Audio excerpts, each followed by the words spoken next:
Tere taas! Täna tuleb lugu sellest, kuidas mõnikord võib igavuse tõttu juhtuda midagi, mida pärast tuleb natuke kahetseda.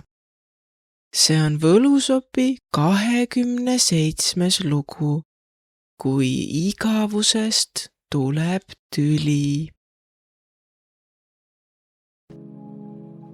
Võlusopis oli soe õhtupoolik.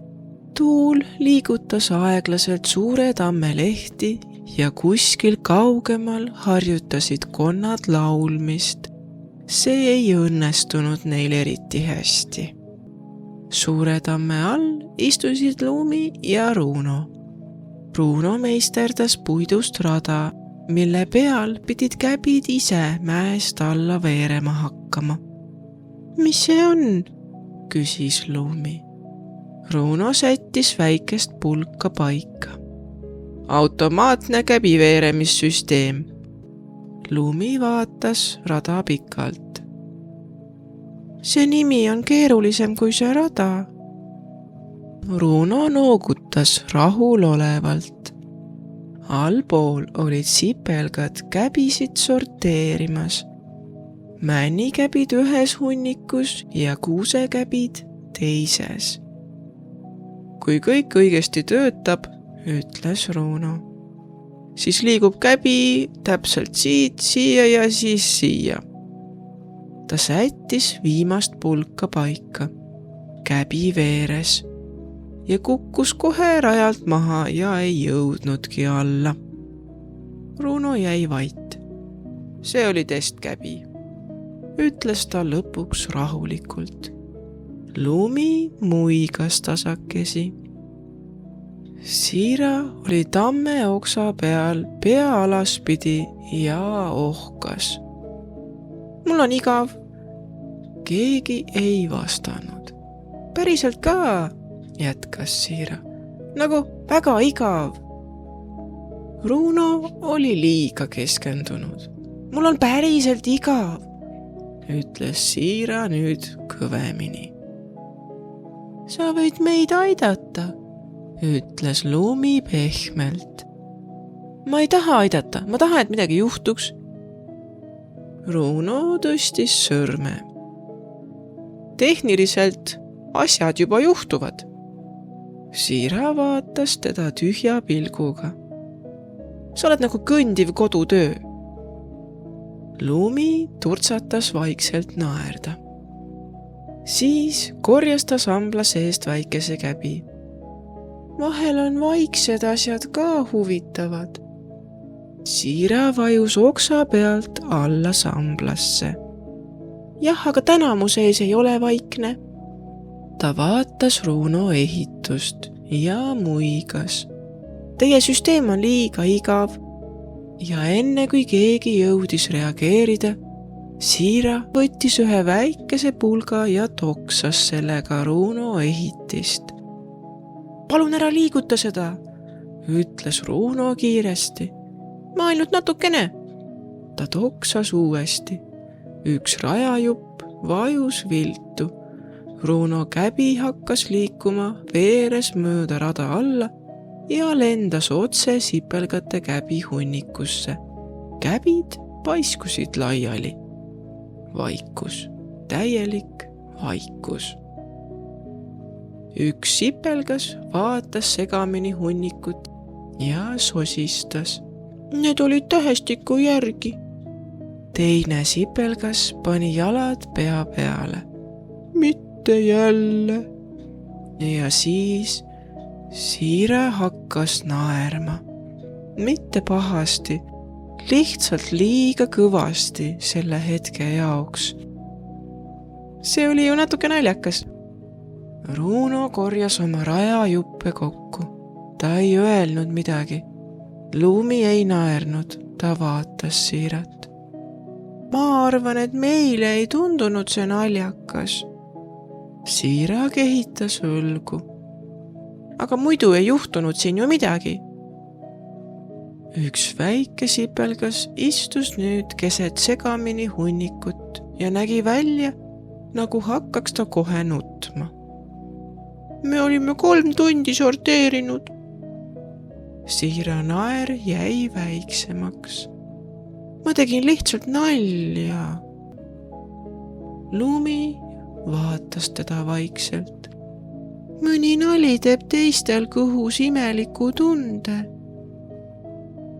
Eemalt oli kuulda konnade laulmist. Seekord läks neil veelgi halvemini. Frederik laskus aeglaselt puuoksale. Tema tiivad helkisid õhtu valguses pehmelt. Ta jäi mõneks ajaks lihtsalt vaikseks. Siis ütles ta rahulikult. Vahel muutub süda rahutuks, kui päev tundub liiga tühi.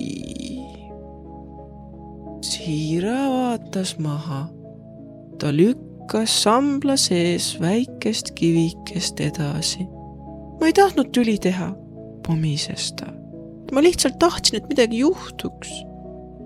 Runo noogutas aeglaselt. Midagi juhtus küll.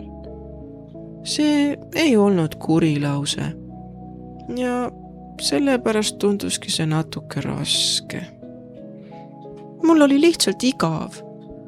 Runo noogutas. Ma saan aru. Siira tõstis pilgu. Päriselt? Runo kehitas selle peale õlgu.